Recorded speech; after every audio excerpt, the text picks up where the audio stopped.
Hello, Omoda. Can I do something for you? Can you play with me? Sorry, I'm still learning that. Open sunroof. Okay, opening. Kasuabe, this is the 2024 Chery Omoda 5. The unit price is not more than 1.5 million pesos. To be announced, Kasuabe. Anyway, this is a compact crossover SUV, small yet exciting and ultra safe. Alam mo ba, naka-cage ang body nito under the structure, Kasuabe, ng ultra high strength steel. Kaya naman nakakuha siya ng 5 stars when it comes sa Euro NCAP. And this one is positioned as a luxury brand ng Chery para sa mga fashion-oriented customers, kumbaga mga fashion elite. Pero hindi naman sinabing specific para sa kanila lang dahil meron pa rin karapatan ang mga nag-a-assume para sa kanilang first automobile. Anyway, on this video, Kasuabe, kasi very mysterious ito and very exciting kung titingnan natin. Ano nga ba ang mga Suabe cool features? Yan ang pag-uusapan natin. And after that, let's get behind the wheel para malaman natin what kind of dynamics meron ang isang Omoda 5. Kasuabe, let's begin.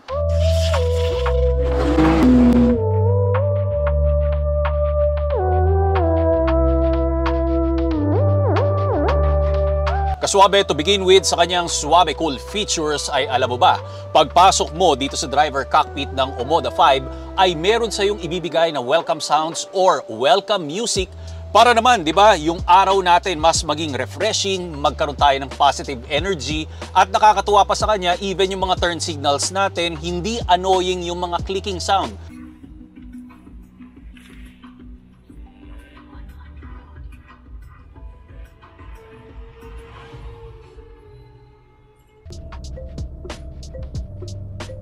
Basta, meron siyang very impressive na ginagawa eh. After nyan, naka-equip nga pala ito ng 8 Sony speakers na makikita mo mismo yung script ng Sony. Syempre, hindi lang basta inilagay doon at isinalpak.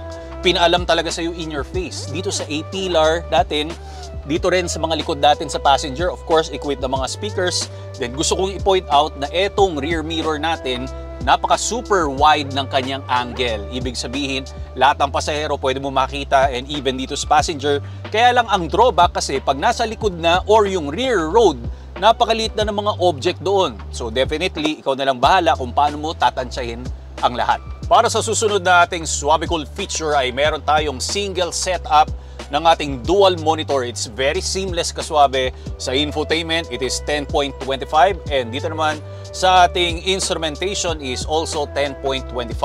Ang maganda niyan, hindi mo na kinakailangan ng mga wired Apple CarPlay and Android Auto kasi wireless compatibility ito. Yung dashboard theme natin pwedeng baguhin. Meron siyang tinatawag na 3 klase ng settings. Nandoon yung fashionista or fashion kasi nabanggit nga natin, halos ito, hindi nyo ba alam, fashion-oriented yung target market ng ating Omoda. Pero hindi naman sa lahat or 100%. Kumbaga meron lang rin silang specific. After nyan, meron tayong tinatawag na Classic and Stream. Doon sa Classic, I believe na para siyang Tesla kasi nakikita mo yung mga icon pag nagdadrive ka kung ano yung mga nasa harap mo. Especially ginagamit siya pag doon sa ating cruise control. Meron tayong 64 mood lights or ambient light na settings which is syempre pinapakailaman lang dito sa infotainment. Pero the special thing about this, hindi ko rin ito nakita sa iba, pwede mo siyang i-link sa music or drive mode. Ibig sabihin, pag nag-sport ka ng eco, kung ano ang eco, di ba kulay green yun. Pag sport, magiging pula.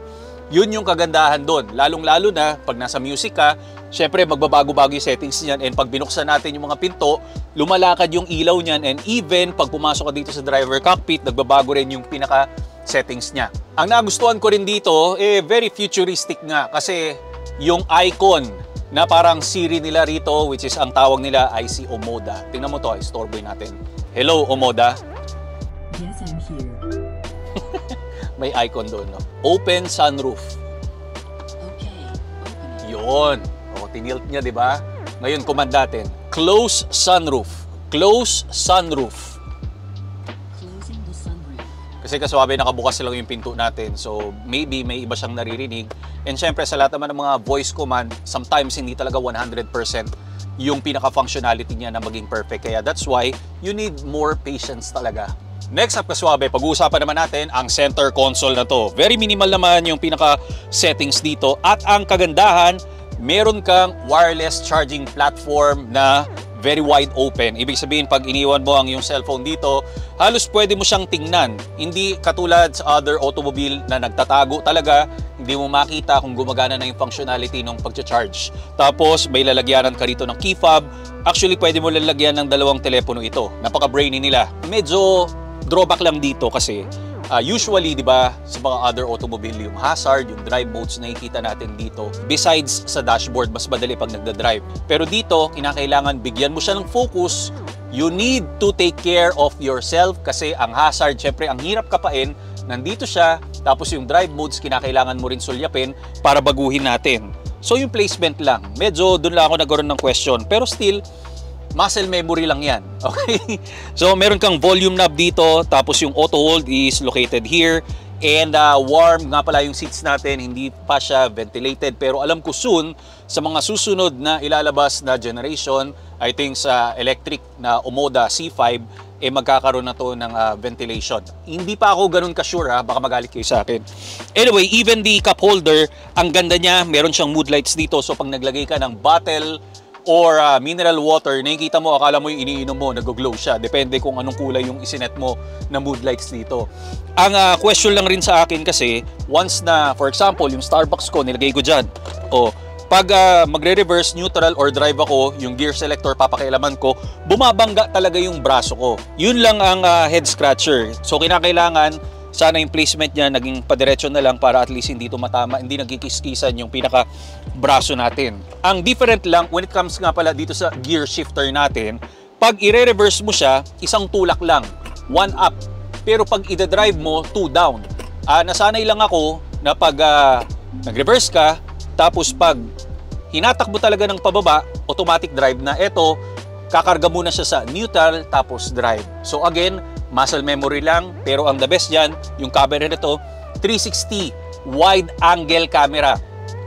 Para sa lahat ng object, kitang-kita mo talaga yung Omoda 5 natin, even yung pag mag-left ka, mag-right ka, talagang may nakasunod na camera. Siyempre, prevention sa pwedeng mangyari na aksidente kaswabe. Yung camera niya, very crisp and clear para sa ganitong klaseng segment. Introducing Autosport. Kaswabe, this one is the world's most innovative mobility scooter that we can get para sa ating lifestyle and sa mga kababayan natin na PWD. Madali lang to. Comes with 2 separate parts na pwede mong gawing trolley at the same time. Installed nga pala doon sa harap ang iyong illuminated LCD display for you to see the performance and enhanced lighting system para sa safety precautions pag nasa road ka or sidewalk na pwede mong ilagay sa sports car or regular car na trunk kasi maliit lang ito and very lightweight. Within seconds, ang dali lang i-assemble. Up to 10 speed ang kanyang taglay and 10 kilometers per hour ang kanyang maximum na pinartneran mo ng shock-absorbing flat-free tires for advanced performance and auto braking system. At hindi lang sa kotse mantakin mo, pati sa tren, pwede. And flight approve ang ating baterya. Meron tayong lisensya. So, ibig sabihin, pag nag-travel ka around the world, kayang-kaya mo itong ilagay sa cabin at ibaba mo, ma-assemble mo kagad ito. Ang design nito ay talagang super passionate sila para ipakita sa inyo ang performance. So, ganun lang yon. Be active, be free, be yourself by Autosport. Ang link ay nasa description below para i-check mo na lang kaswabe. Added points para sa akin ang very futuristic niya na climate control settings kasi yung iba physical switches, some others nasa loob ng ating center monitor, pero ito kitang-kita mo yung mga naka-glow. So haptic touches ang kinakailangan lang rito, i-tap mo lang para mag-adjustment, pero ang downside niya kasi kitang-kita yung ating mga fingerprints. So mas maganda, mas malinis, kinakailangan punasan natin after natin imaneho ang ating Omoda. Before may na-review ako na compact crossover, I don't like the sporty seats, parang hindi bumagay para sa akin. Pero depende pala yun minsan kasi ito, equip rin naman siya ng sport seats, pero napaka-foamy niya. Ibig sabihin, ang komportable sa likod, hindi siya matigas. Kasi di ba pag tiningnan mo to, usually nilalagay yan sa mga sports car for added performance na posture. Pero ito, even sa headrest, ang komportable niya pa rin. Ang kaganahan pa nito, hindi manual yung adjustment natin. Powered seats tayo lahat. 6-way power adjuster. Ito naman 4-way power adjuster. Plus syempre, meron tayong sunroof. Hindi nga lang ito panoramic. Well, kaswabe, around here sa backseat ng ating Omoda, fairly normal naman ang spaces na nakukuha natin. Like this one, ito ang aking driving position. Headrest ko, kahit papano, malaki-laki ang space.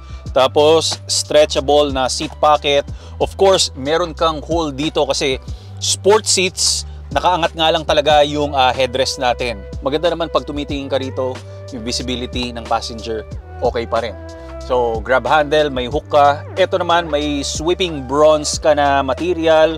Your release door handle is brushed aluminum, of course, Sony speaker. Then maganda yung detail, wood panel ito, laminated wood panel. Tapos meron kang mga stitching ng khaki. Komportable yung seats natin, maganda yung bounce sa likod. Tapos ang daming linya ramdam na ramdam mo. So this is your armrest, you have 2 cup holder, tapos may vents ka, USB Type A. So perfect for 3-seater, tapos map lights ang nasa gitna natin, which is LED. Ipakita ko naman sa inyo ang exterior ng ating Omoda. Notable features rito kaswabe, yung tinatawag nilang Art in Motion Matrix Grille. Pero hindi lahat sasang-ayon dito. Lalong-lalo na yung tropa ko na meron siyang trypophobia, na natatakot siya pag may mga butas-butas. Napamura siya Anyway, lakas ng hangin. Teka lang, lumalabas yung hairline natin. So, kung makikita mo, may mga diamond inserts siya dyan. So, saktong-sakto talaga para sa mga fashionable na tao, okay? Nandito yung script ng Omoda 5, the ground clearance is very nice.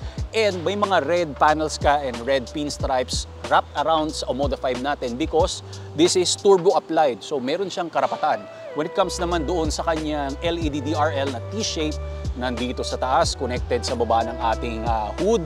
Then yung main beam headlights are located sa aprons. Kumbaga, meron siyang tinatawag na Smart Beam Assist and Height Adjustment. As you notice kaswabe, yung power folding mirrors natin biglang gumalaw kasi meron siyang suabical feature na Smart Key Detection. Meaning to say, pag bitbit natin yung key fob, automatically pwede na siyang mag-open. Wala ka nang kinakailangan na pindutin or i-press sa ating mga door handle. Pag aalis ka naman, for example, lalayas na ako rito, meron siyang certain na distance na maglalak rin siya. Pero ang importante dito kaswabe kasi, tingnan mong mabuti baka mamaya masalisihan ka. Well, hindi naman nila alam kung paano yung functionalities nito. Unless napanood nila yung video na to. Anyway, ang definition niya, medyo may pagka-coupe-like siya, di ba? Kasi sloping yung rear natin dito. Then yung mga red na panels natin, it continues dito sa wheels natin na meron siyang 18-inch two-tone, black and red, very sporty ang labas, alloy wheels yan, okay? With red brake calipers para mas, di ba, ramdam natin yung pagiging sporty. And meron kang red panel dito, may chrome insert nga lang, ayan. Even the side splitter, meron kang kulay pula. So, ang pogi ng hugis niya. Hindi lang siya ganun kataas yung pinaka-height niya, pero again, bumawi naman siya doon sa kanyang ground clearance. Yung likod, yan, very stylish pa rin. Naka-XLED yung mga lights natin, tail lights. Then, sequential yung turn signal markers natin. Ang maganda pa niyan, pag talagang sinindihan mo lahat ng ilaw dito, may mga vertical decoration siya. Okay? I don't wanna say na copycat siya, pero at least kahit papano, maganda-ganda yung detalye niya pa-letter X Kaya lang yung mga exhaust pipes natin, nakatago for cleaner look. Ibig sabihin for cosmetic or for forma lang yung nangyayari dito. Okay? Tapos double layer ang ating sports tail na meron kang red inserts dito, then this is your third brake light. Actually, for aerodynamics rin kasi kung makikita mo, meron siyang mga air passage dito. Tapos eto, madali na lang dahil pag umulan, sadyang babagsak yan pababa. Anyway, i-check natin yung makina din. Sa test drive naman tayo. Well, kaswabe, powering this Omoda 5 is a 1.5-liter 4-cylinder turbo petrol engine, 145 horsepower and 230 Nm of torque. Anyway, two-wheel drive ito kaswabe and CVT transmission. Pag gusto mong kunin ang 0 to 100 niya, nasa 9.9 seconds. Ang full tank capacity is 51 liters and on paper kaswabe, 14 kilometers per liter naman ito. Driving dynamics with the Chery Omoda 5. Alam mo kaswabe, there's something about this na it feels very young. Pag nandito ako sa driver cockpit, siguro sa overall design niya, sa manibela, it's like a D-shape katulad ng Corvette C8. Hindi sila magkaparehas ng segment. Naalala ko lang kasi syempre mga supercar and sports car nagiging content and reviews rin natin eh. And about the single setup ng infotainment and gauge cluster, very colorful. Tapos ang nakakatuwa sa details ng ating digital gauge cluster is ala Tesla. Yung mga lumalabas dito, may mga icon ka na on the road, ano yung mga object. Ang pinaka-distance niya is 5 kotse para ma-detect niyang may sasakyan at lumabas dito sa gauge cluster natin. Nakakatuwa rin kasi kung ano yung mga road lines natin, kayang-kaya niyang kunin kung putol-putol, one straight line or yellow lane, diba nandito. Ngayon, pag meron umaangat dito sa ilalim natin, may parang shadow siya. Ang nakakatuwa lang kanina kasi, merong tricycle, kasi galing ako ng Pampanga, tapos lumabas dito, naka-motor lang. Siguro hindi naman naka-program to para makita ng tricycle. Tapos yung tiningnan ko, ulit, kukunan ko sana, naging kotse na yung icon niya rito. Nakakatuwa lang. Engagement, maganda naman, masaya siya. It's exciting to drive. It's thrilling to drive, kaswabe. Seamless yung feeling niya kasi CVT transmission ito.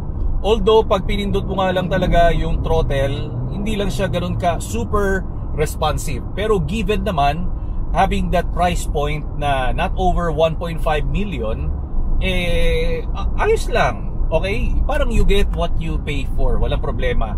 Visibility is very great. May issue lang talaga ako dito sa rear mirror. Pero maganda sa kanya, lahat ng mga nakasakay dito, kayang-kaya mong tingnan, kaswabe.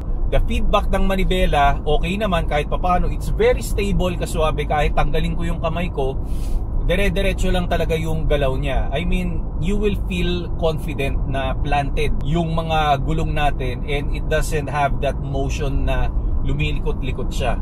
Okay? Lightweight naman and pwede natin baguhin actually sa infotainment system kung anong gusto mong klaseng feel ang meron or modes sa manibela natin. Kung comfort or sport, syempre pag pinindot natin yung sport, mas magiging mabigat siya kasi syempre performance driving yon. I mean, this is not about performance pero syempre pag bumilis tayo, kinakailangan mag-matchy-matchy or mag-blend rin yung pag-handle niya. Sa damping system natin, kaswabe, hindi lang talaga siya capable for perfection, pero at least okay pa rin, hindi naman nakaka-bother. Pero alam mo kasi sa pangilalim mo kung humahampas talaga or nakakapag-adapt siya ng maayos. Kasi dito sa NLEX, yung long bridge, di ba? Yung mga bawat connection doon, may mga kanto, yung may mga sharp edges doon na alam ko, lagi kong dinadaanan yon pag nagre-review tayo, minsan yun yung nagiging basehan ko Okay lang naman, wala naman problema para sa akin. Braking niya, napansin ko naman malakas, pero yung apat kami, kahit papano talagang may laban ng konti. Drive mode being sport, dalawa lang naman dito eco or sport. Naging orange yung gauge cluster natin, yung mga digits, and mas feel mong, ayan, in a hurry siya. Kumbaga, mas more responsive, and maririnig mo yung roar ng engine. So mas nagiging athletic siya, mas nagiging agile. Yan.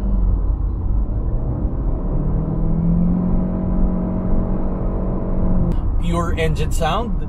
Kahit 1.5 liter 4-cylinder lang, hindi siya gumagamit na fake noise na mga amplifiers dito sa cabin. Lastly, kaswabe, sa fuel consumption. On paper, it is 14.1 pero umabot ako ng 14.4. Because other automotive information ang hirap i-achieve nung on paper nila. Nakapag-drive ako ng almost 60 kilometers, tapos meron sa San Fernando na low speed driving, tapos dito sa highway. Ang average natin dito, kaswabe, like mga 90 lang, hindi naman tayo nasa 100 At least na-achieve natin yon. Well, para sa akin, not over 1.5 million pesos. Ang pinaka-specialty niya is yung pagkakaroon ng 5-star global safety. Hindi ko lang alam kung paano yung evaluation niya, pero it's all about the crash test kasi 5-seater ito. At least alam mo, compared sa mga other na automobile, follow me on my social media platforms, panoorin mo na lang ang mga other reviews ko ng mga luxury SUV, and this one is a Lamborghini. Bigyan kita ng Porsche dito. Maraming salamat, kaswabe. Don't forget to hit that notification bell at mag-subscribe ka na para updated ka sa mga rare cars na i-cover natin. God bless, more power and more perfect. formats.